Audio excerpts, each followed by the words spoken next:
Welcome back, everyone, to our prayer journey with Mike Toth as we continue stepping through the book of Mark, one verse at a time. You know, Mark is very fast-paced, as I mentioned before, so we're only going to do 4 verses today. Chapter 1, verses 16 through 20, the call of the disciples to ministry. So I think I'm going to start by reading it. It's real quick, and then I'll go back and I'll explain some facts why I think Mark wrote it this way.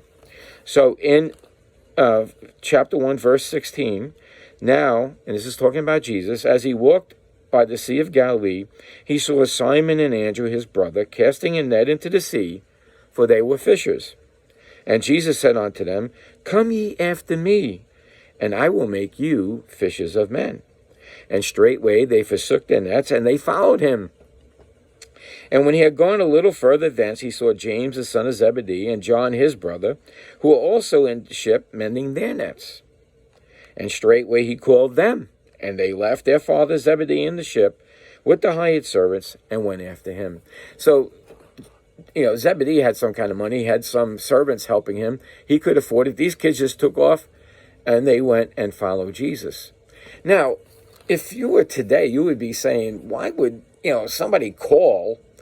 It's like those people years ago used to hand out roses in the airport, and then they would get converts. Why would you just go follow some stranger who called you? Now, to us, that would seem real strange, and to the Jewish people probably too, but not to the Romans. The Romans were people with authority. If they went into a place, they got their will. Most of their army, as they conquered the world, was made up of people from other nations. As they traveled, they incorporated other people into them. They were called by the Roman government, called to come and get in here and serve with us.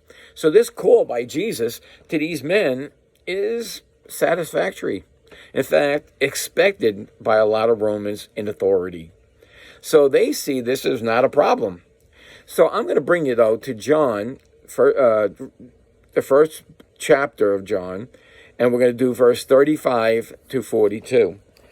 So if you turn to John there, all right, in verse 35 it says, And again the next day after John, that's John the Baptist, stood, and 2 of his disciples, and looking upon Jesus as he walked, he said, Behold the Lamb of God. And the 2 disciples heard him speak, and they followed Jesus. So these people converted from John the Baptist to Jesus. Then Jesus turned and saw them following, and said unto them, What seek ye? And they say unto him, Rabbi, which is to say, being interpreted, Master, where dwellest thou? And he said unto them, Come and see. And they came and saw where he dwelt, and abode with him that day, for it was about the 10th hour. One of the 2 which heard John speak and followed him was Andrew, Simon Peter's brother. So Andrew's a little evangelist here, and listen what he says in the next verse, in 41. He first findeth his own brother Simon, and said unto him, We have found the Messiah, which is being interpreted, the Christ. This is what they were waiting for. The Lamb of God that takes away the sins of the world. That's what that meant to the Jewish people. They knew that if the Messiah takes away the sins of the world. In verse 42, And he brought him to Jesus, and when Jesus beheld him, he said, Thou art Simon, the son of Jonah, thou shalt be called Cephas, which in being by interpretation a stone or a pebble, not a cornerstone. All right, so these people that Jesus called all knew him. They knew who he was. When I first got saved, I knew Jesus. I heard of him before, but I got saved. And now what do? I wanted to witness, but I didn't have the skills to witness.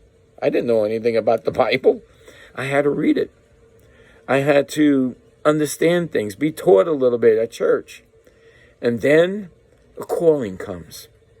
I'll tell you the calling I had with me. I was in a church working, helping out with a youth group. And everybody was talking about going to foreign missionaries. But God laid on my heart, you're going to work here, Mike. You're going to work in the United States. And one day while I was driving to work, and I had been praying a lot, God spoke to my heart and said to me, to a verse in Nehemiah, Mike, you're going to build the wall here in your town. My town was 45 minutes away from the church I was attending. And I have to skip all of the details, but what ends up happening, I tried on my own to start something, and it didn't happen. And in God's time, after a few years, I was all of a sudden put into a position where I became a youth leader for a Baptist church and worked with hundreds and hundreds and hundreds of kids through that church and through other ministries that I did. I was called to that particular ministry. I was also a fisher of men. I did other things. I mended nets. But I was called to a particular ministry. I heard God's call. And this is exactly what we have in this story here. As Mark is laying it out to the Romans, these people already knew Jesus. They belonged to him. And he called them to duty, and they went. So, Christian, here's my question for you. Is God calling you to duty? If he is, are you listening? Are you afraid? Pray. I prayed for a long time. And not only that, when I was called to go to ministry and I didn't have that ministry yet, I wept because I knew God wanted me to do that. Don't waste a moment. Get yourself involved and listen to what God has for your heart, because you're going to be blessed being a fisher of men or a mender of nets. It doesn't really matter. And for those who do not know Jesus, listen for his voice. He is calling to you. He is showing you through this gospel that you can get saved. Admit you're a sinner. Accept Jesus Christ. And then wait for the call, because he will be calling you. So until next time, may Jesus increase as we decrease.